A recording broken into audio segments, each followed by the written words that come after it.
ٹھیک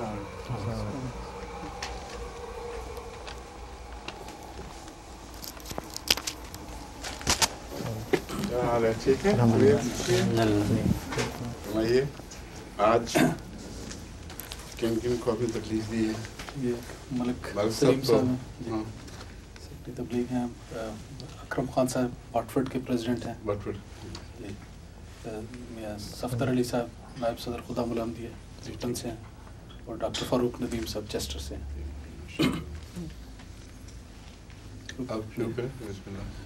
حضور ایک غیرت جماعت مسلمان دوست نے جو گزشتہ دنوں حضور انور کی ایک مجلس سوال و جواب میں حاضر تھے، انہوں نے بعد میں یہ سوال اٹھایا تھا کہ حضرت مرزا صاحب نے پہلے نبوت سے انکار کیا پھر بعد میں اقرار کیا، اور وجہ یہ بتائی کہ اب خدا تعالیٰ نے یہ معاملہ مجھ پر خوب واضح کر دیا ہے. سوال یہ ہے کہ حضرت مرزا صاحب کو ابتدائی سے کیوں حقیقت حال کی خبر نہ دی گئی؟ انہوں نے معلوم ہوتا ہے کسی غیر کی کتاب سے تھوڑا سا اقتباس پڑھا ہے، اصل صورتحال واضح نہیں ہوئی. حضرت صلی اللہ علیہ وسلم جب فرشتہ ظاہر ہوا ہے تو بہت کھلا کھلا پیغام لے کے آیا ہے، بالکل واضح اور قطعی.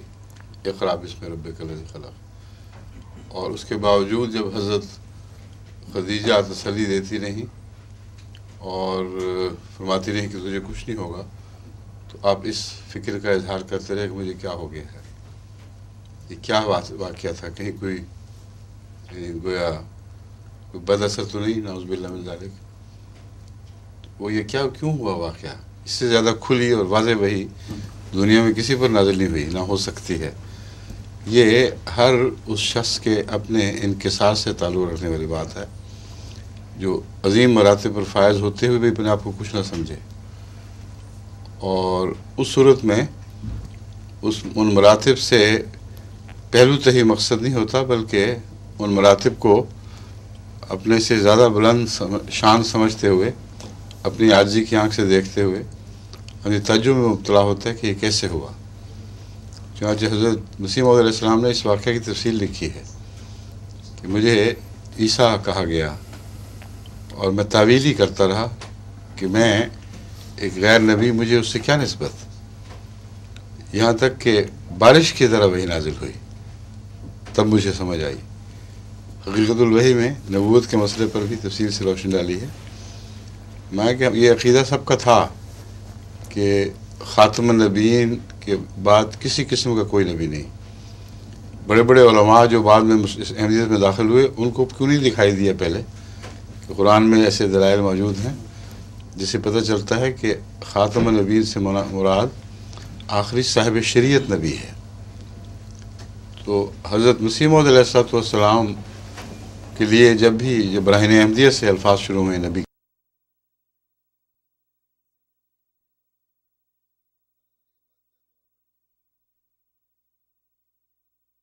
تو آپ اس کی تعبیر کرتے تھے. اور اس عقیدے کی وجہ سے جو اس وقت بہت زیادہ رائج ہو چکا تھا کہ خاتم النبیین کا معنی ہر قسم کا نبی بند. پھر اللہ تعالیٰ نے آپ پر روشن فرمایا، آپ کو قرآنی دلائل دیے، سمجھایا کہ خاتم سے مراد آخری صاحب شریعت ہے. نہ صرف یہ بلکہ سب سے بلند تر مقام پہ فائز، سب کا مصدق. اور یہ معنی جب آپ کے سامنے آئے تو پھر علماء کے مطالعہ سے یہ بھی پتہ چلا کہ کبھی کسی پرانے بزرگ کو ایک معنی سمجھ آ گیا تھا، کسی کو دوسرا. وہ کہتے رہے مگر ان کی بات اس زمانے کے لوگ پوری طرح سمجھے نہیں کہ کیا کہنا چاہتے ہیں. اب جب پڑھتے ہیں تو ابن عربی کے حوالے اور دوسرے بزرگ چوٹی کے بزرگ علماء کے حوالے، حضرت عبد القادر جیلانی کے حوالے، مولانا روم کا ختم نبوت کے متعلق اظہار خیال، یہ ساری باتیں اب ہمیں اس لیے سمجھ آ رہی ہیں کہ حضرت مسیح موعود علیہ السلام نے بہت قربانی کرتے ہوئے تکلیف دہ حالات نے ان باتوں پر ہر پہلو سے غور کیا، اور مسلسل جو انکار کیا وہ در حقیقت شرعی نبوت کا انکار تھا. اس تعریف کی روح سے بھی انکار کیا جس تعریف کی روح سے انبیاء علماء کے نزدیک مستقل نبی وہ نبی ہوتا ہے جو براہ راست خدا سے کسی اور کے فیض کے بغیر نبوت پائے. لیکن حضرت مسیح موعود علیہ السلام کی نظر اس بات پر تھی کہ ان معنوں میں تو میں مستقل نبی نہیں ہوں، کیونکہ اگر میں محمد رسول اللہ صلی اللہ علیہ وسلم کی غلامی میں آپ کے خلیفہ کے طور پر اس منصب پر فائز نہ ہوتا تو مجھے کوئی نبوت چھوڑ کے کوئی اعلیٰ مرتبہ کسی قسم کا بھی نہیں ملنا تھا۔ اس لیے آپ نے یہ بار بار بات کھولی اور علماء کو سمجھائی کہ یہ ایک ایسا واقعہ گزرا ہے جو اس سے پہلے نہیں ہوا۔ انبیاء کی شریعت میں بغیر شرعی نبی تو آتے رہے ہیں، مگر ایسا تم نہیں دیکھو گے کہ کوئی بار بار موسیٰ کی امت میں ہو کر موسیٰ کے حوالے دے اور میں نے جو کچھ پایا اس کے فیض سے پایا۔ عیسیٰ نے بھی یہ بات نہیں کی، داؤد نے بھی نہیں کہی، سلیمان نے بھی نہیں کہی، حالانکہ شریعت موسیٰ کی تھی۔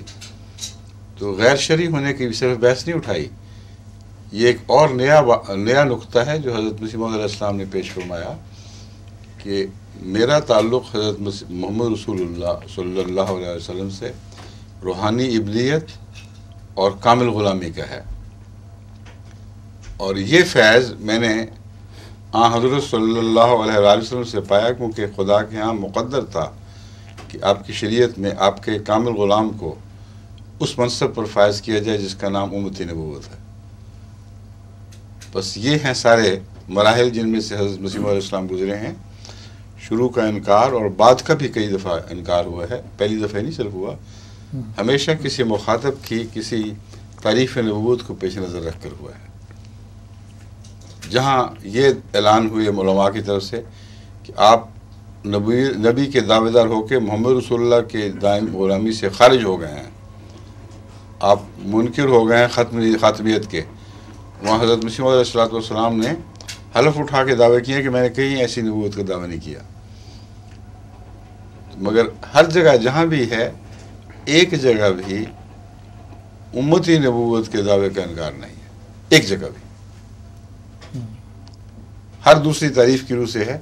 یہی وجہ ہے کہ پیغامی بھٹکے ہیں، کہیں اقرار کہیں انکار۔ وہ سمجھتے رہے ہیں کہ لوگوں نے بنا دیا، نعوذ باللہ من ذالک، اپنے بیٹے اور اپنے بعض صحابہ نے بنا دیا، مسیح اسلام کا کوئی مقصد نہیں تھا۔ حالانکہ اگر آپ غور سے پڑھ کے دیکھ لیں تو کسی جگہ بھی کوئی تضاد نہیں ہے، جہاں انکار ہے وہاں ایک آزاد مستقل نبوت کا انکار ہے، مستقل نبوت کا نہیں۔ نبوت جو ملتی ہے تو مستقل ہی ہوتی ہے، ان معنوں میں کہ آزاد مستقل ہے، انڈیپینڈنٹ، پہلو بہ پہلو چلنے والی۔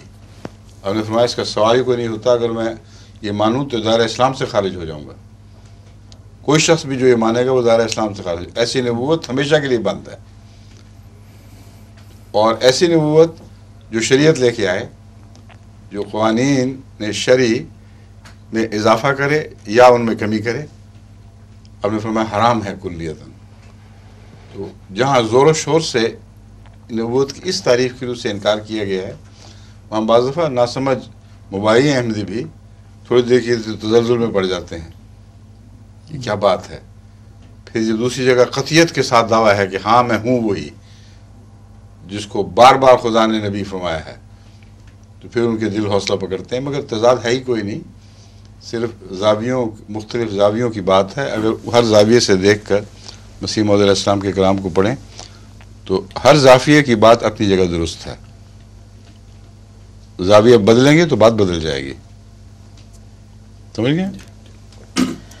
حضور میں یہ پوچھنا چاہتا تھا کہ قرآن شریف میں بہت سے نبیوں کا ذکر ہے، حضرت اسماعیل، حضرت ابراہیم، لیکن جہاں بھی معاف کیجیے حضرت عیسیٰ علیہ السلام کا ذکر آیا، عیسیٰ ابن مریم کا ذکر آیا، بالکل صحیح۔ تو اس میں کیا کوئی خاص حضرت مریم علیہ السلام کی بلند درجے کی علامت ہے یا حضرت عیسیٰ علیہ السلام کی معجزانہ پیدائش کی طرف اشارہ ہے، یا حضرت عیسیٰ علیہ السلام کی بشریت کی طرف اشارہ ہے؟ جی یہ بھی تو ہو سکتا ہے، یہ بلکہ زیادہ ہاں، یا اس بات کی طرف بھی اشارہ ہے کہ یہ جو خیال کیا جاتا ہے کہ وہ یوسف کا بیٹا تھا اور شادی ہو گئی تھی، یہ جھوٹ ہے۔ شادی ہوئی ہے تو پہلے وہ پیدا بن چکا تھا، بس ان سب باتوں کی طرف اشارہ ہے. یہ جو بعض علماء کہتے ہیں کہ یوسف نجار کا بیٹا تھا اور شادی بھی ہو گئی تھی، لیکن اب وہ اپنی طرف سے ایک طرف سے حضرت مریم کی طہارت اور پاکیزگی کو قائم رکھنا چاہتے ہیں اور دوسری طرف سے اس پر اور بھی بھیانک الزام لگا دیتے ہیں. ان کے ہاں یہ تصور ہے کہ حضرت مریم حاملہ تو ہوئیں یوسف سے اور چلی گئیں شرم کے مارے دور، اور پیچھے سے افراتفری میں خاندان کے بزرگوں اور ٹیمپل کے بزرگوں نے ان کا نکاح حضرت یوسف سے کروا دیا تاکہ لوگوں کی نظر میں یہ بات معیوب نہ ٹھہرے. لیکن پہلے اگر نکاح نہیں ہوا تھا تو پھر یہ بات ویسے ہی معیوب ہے اور اگر ہو چکا تھا تو پھر دوبارہ نکاح کروانے کی کیا ضرورت تھی. یہ محض ایک لغو کوشش ہے اس صورتحال سے اعراض کی کہ یا تو میریکل مانیں گے یا ناجائز اولاد، تیسری کوئی صورت نہیں ہے. ناجائز اولاد کی قرآن کی نفی فرماتا ہے، لعنت ڈالتا ہے ان یہود پر جنہوں نے یہ الزام لگائے. اب مسلمان کے لیے شریفانہ سیدھا سادہ طریق یہی رہتا ہے کہ اسے میریکولس مانے، اور میریکولس یعنی اعجازی اولاد مریم کی طرف منسوب ہو سکتی ہے، کیونکہ مائیں ہیں جو بلا تزوج بغیر کسی مرد سے رابطے کے بچہ پیدا کر سکتی ہیں. یہ ایک مشاہدے میں آیا ہوا قانونی قدرت ہے. غیر انسانی زندگی میں تو کثرت کے ساتھ ایسی سپیشیز ملتی ہیں جہاں عورت بغیر کسی مرد کے ساتھ تزوج کے بچہ پیدا کرتی ہے، یعنی جو مادہ، عورت سے مراد یہاں مادہ کی بات کر رہا ہوں.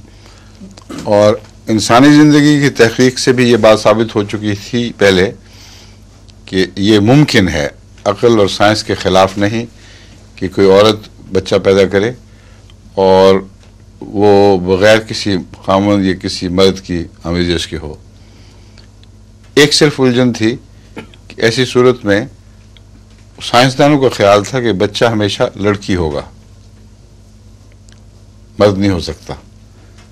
لیکن جو اب ریسنٹ ریسرچ ہوئی ہے حال ہی میں جو سائنس کے اخباروں میں چھپی ہے، اس میں انہوں نے ایکسپیریمنٹلی ثابت کر دیا ہے کہ لڑکا ہو سکتا ہے جس کے کروموسوم سارے ماں کے ہوں.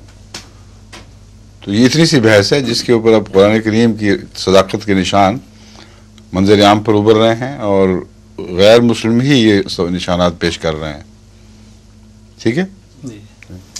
حضور یہ تو سمجھ آتی ہے کہ رسول اکرم صلی اللہ علیہ وآلہ وسلم نے مسجد احرام میں رکھے گئے بتوں کو کیوں توڑ ڈالا؟ کیونکہ وہ خدا واحد کی عبادت کی جگہ.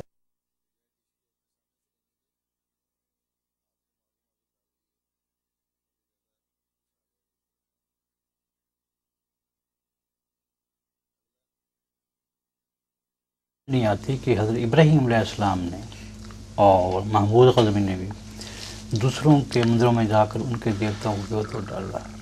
نبی ہو چکے تھے اس وقت. وہ کون جی؟ حضرت ابراہیم نبی بن چکے تھے. نبی تھے. ہاں. کس نے بتایا آپ کو؟ وہ جو واقعہ گزرا ہے کس عمر میں گزرا ہے اور کن حالات میں گزرا ہے، وہ عمر جو ہے وہ 50 سے کم ہے ڈیفینیٹلی، کیونکہ جس طرح اس نوجوان کا ذکر ہے معلوم ہوتا ہے ایک چھوٹی عمر کا نوجوان ہے. اور حضرت ابراہیم کی تاریخ سے پتہ چلتا ہے کہ پہلے 50 سال آپ کے حضرت نوح کی شریعت میں گزرے ہیں اور آپ کو شریعت بعد میں عطا ہوئی ہے. چنانچہ قرآن کریم فرماتا ہے اجا من شیعت ہی ابراہیم، نوح کے ماننے والے اور پیروکاروں میں سے ابراہیم بھی تھا. اور پھر ابراہیم کو نبوت اور کتاب دینے کا بڑا کھلا ذکر مل رہا ہے. تو صاف پتہ چلا کہ وہ واقعہ جو آپ بیان کر رہے ہیں وہ اس بڑھاپے کی عمر میں نہیں ہے جو بوڑھا نہ سی مگر بہرحال ادھیڑ عمر ضرور ہے. ایک لڑک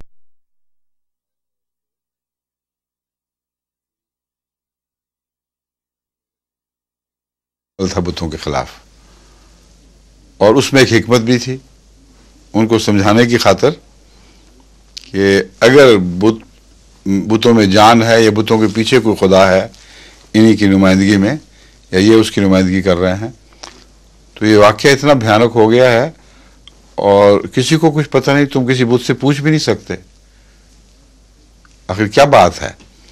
یہ بات جب انہوں نے سمجھی دلیل تو نکسوا علی رؤوسہم، وہ اندھے منہ اپنے گریبانوں میں جھانکنے لگے، اندھے منہ، اور وہ سمجھے کہ ان کے پاس کوئی دلیل نہیں. پھر غور کیا تو نکسوا علی رؤوسہم کا ایک ترجمہ ہے اپنے سرداروں کی طرف متوجہ ہوئے. تو دوسرا پہلو اس مضمون کا یہ ہے کہ پھر غور کیا اور مشورے ہوئے تو یہ فیصلہ کیا کہ اس کو مارو، اس کے سوا چارہ کوئی نہیں. تو جو قدم اٹھایا تھا اس کے نتیجے کے لیے بھی آپ تیار ہو گئے. تب یہ الہام ہے، پہلا الہام حضرت ابراہیم کا جو بھی ہے. ہمیں تو اس وقت میرا طرح سے پہلا الہام تھا جو ابراہیم نے بھی سنا ہوگا، اگرچہ مخاطب آگ تھی. یا نارو کونی بردم و سلامن علی ابراہیم. ٹھیک ہے. بس بتوں کو توڑنا اپنی ذات میں تو گناہ ہے نہیں، دل شکنی سے روکنے کی وجہ ہے. قرآن کریم نے صاف بتا دیا ہے وَلَا تُسُبُّوا الَّذِينَ يَدْعُونَ مِن دُونِ اللَّهِ فَيَسُبُّوا اللَّهَ عَدْوًا بِغَيْرِ عِلْم. ان جھوٹے خداؤں کو برا بھلا نہ کہو جن کا وجود ہی کوئی نہیں، کیونکہ ان کے ماننے والوں کا وجود تو ہے. ان کی دل آزاری ہوگی، اور دل آزاری ہوگی تو پھر وہ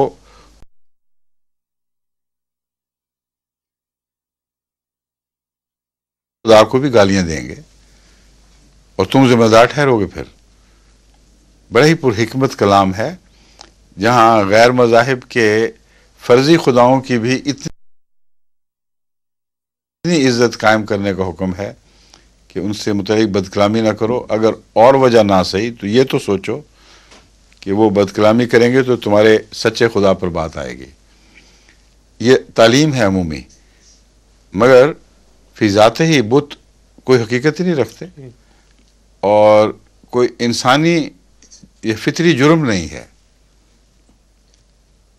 لیکن چونکہ متقابل کو بھی اپنا مذہب اچھا دکھائی دے رہا ہے، اسی آیت کے آگے خدا یہ بیان کر رہا ہے، اس لیے حکمت عملی ہے، ذاتی گناہ نہیں ہے. میرا مطلب ہے